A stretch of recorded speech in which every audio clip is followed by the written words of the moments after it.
Draw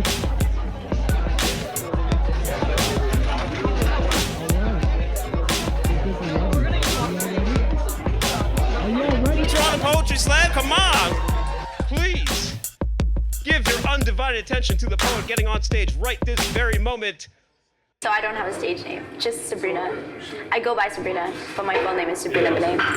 My stage name is Spin El Poeta. My name is Estefania Alfonso Falcon, and I perform as Yes.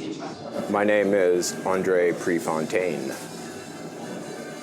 I mean, slam poetry to me it's definitely performance-based poetry. It's poetry that has to be engaging, captivating. It is a competitive genre. Like, you cannot have slam poetry without the competitive elements. Because the nature of slam poetry involves picking 5 judges randomly, there's no criteria, there's no accomplishments, there's no like masters in creative writing or whatever associated to it, which makes me love it more, you know, because I write from the heart. I don't really employ like literary devices or whatever, not consciously anyway. She is getting real right now. All right, we have a 7.8. We have a 6.6. We have a 6.9. We have a 7. I stumbled upon it when I was living in a women's shelter outside of Calgary, Alberta, in a town called Strathmore. My best friend had recently passed away from an overdose, and I was homeless at the time, dealing with my own addiction issues. And I ended up writing a poem for him. And I'm not too sure where I heard slam from. But I ended up looking for it, and what started off as an original inquiry as to where can I see a slam has turned into this massive perspective of we are so connected, but so individual. And every poem is a different voice that reflects that.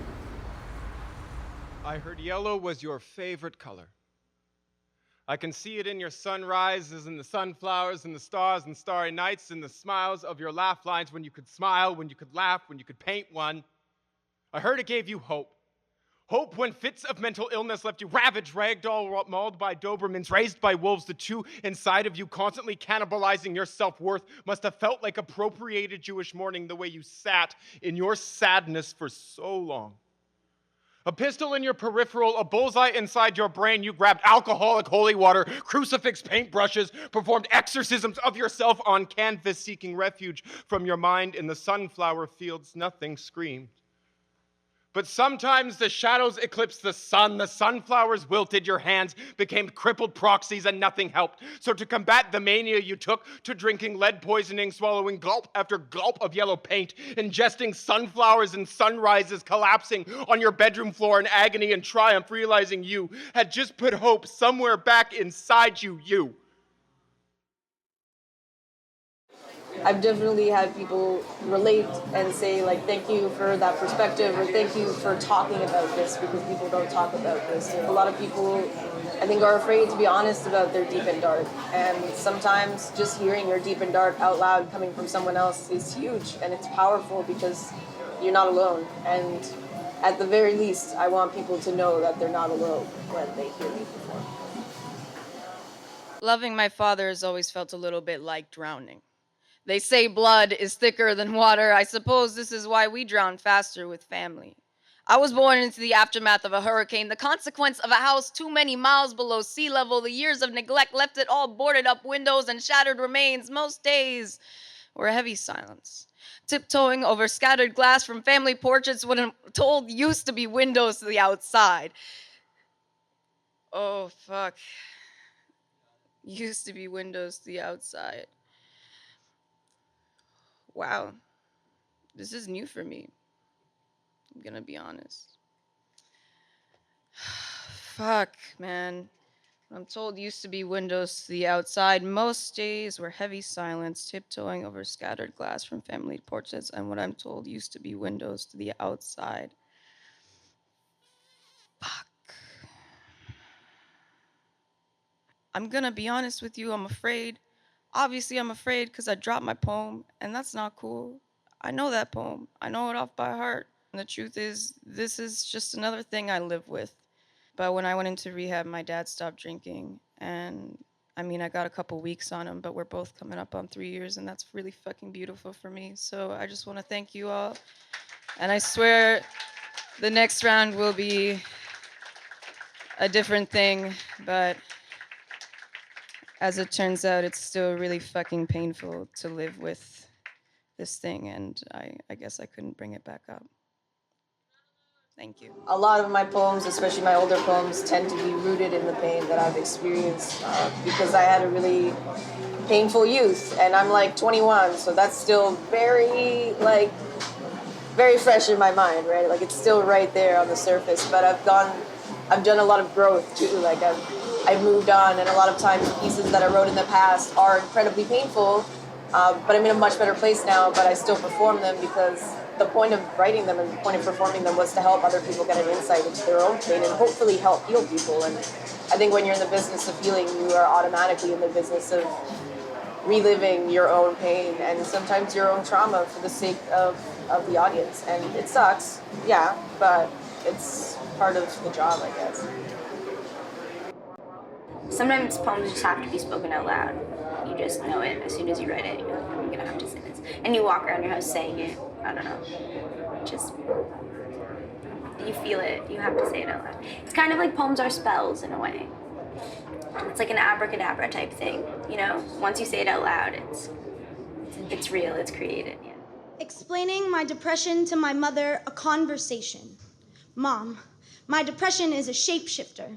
One day it is as small as a firefly in the palm of a bear. The next, it's the bear. On those days, I play dead until the bear leaves me alone. I call the bad days the dark days. Mom says try lighting candles. When I see a candle, I see the flesh of a church, the flicker of a flame, sparks of a memory younger than noon. I am standing beside her open casket. It is the moment I learn every person I ever come to know will someday die. Besides, Mom, I'm not afraid of the dark. Perhaps that's part of the problem. Mom says I thought the problem was that you can't get out of bed. I can't. Anxiety holds me a hostage inside of my house, inside of my head. Mom says, where did anxiety come from? Anxiety is the cousin visiting from out of town. Depression felt obligated to bring to the party. Mom, I am the party. Only I am a party I don't want to be at. Mom says, why don't you try going to actual parties? See your friends. Sure, I make plans, but I don't want to go. I make plans because I know I should want to go. I know sometimes I would have wanted to go. It's just not that much fun having fun when you don't want to have fun, Mom. I think the poem came out of me really wanting to explain it to my mom in images that made sense for her, maybe. When I think about it, like, I don't remember being on stage doing that poem, really and truly. I had not put that whole poem in my body yet. That was the first time I had done it on stage, and so I was freaking out, like just freaking out. It shows, it definitely shows, but it perfectly illustrates what was happening. So I think that was a lot. It is a lot to have out in the world, even right now. But then I get a message from someone being like, I watched your poem today and I got out of bed and went to class. I'm like, oh, okay, that's why this poem exists. It's not about me, obviously. As individual as we may feel, there's this commonality of wanting to heal, to feel less alone. And that's what I believe slam poetry addresses in one of its many glories. And you don't have to have been a refugee brought up in the hood or a third world country. Everybody has a story to tell. Everybody has a struggle to share.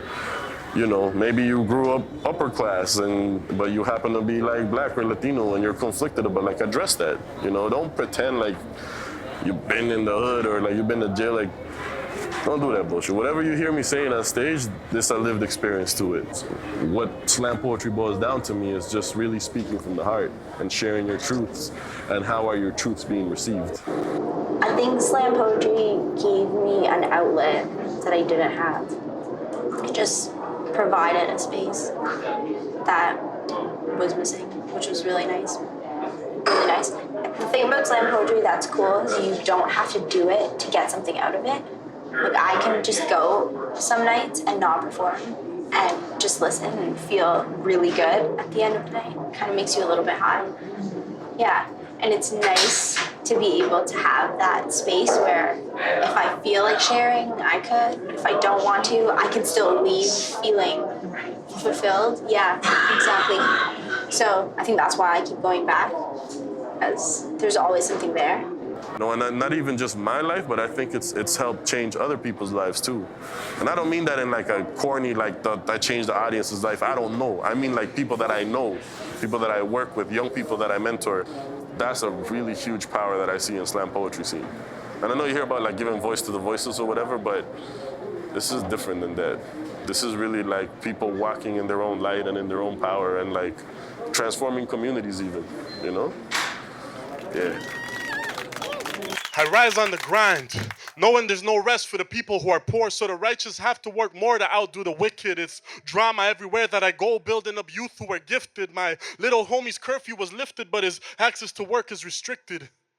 I've seen it transform a young woman afflicted by suicidal thoughts into a slam poet facing a standing ovation from thousands of youth. I've seen it give a young man the courage to address being sexually molested in a short story he wrote. Tears in our eyes as he read hope in his future invested through the words that he spoke. I've seen art give life to death, freedom to jails, peace to the violence, so I stay giving guidance to the babies for them to write through the pain, soak their papers up with tears and start all over again. I promise a better tomorrow. Everyone gets afflicted by sorrow, and you have the tools within you to overcome. You just need to silence those voices that cause you to tell me, but Spin, I'm not good at writing poems. Spin, I play sports, I don't write poems.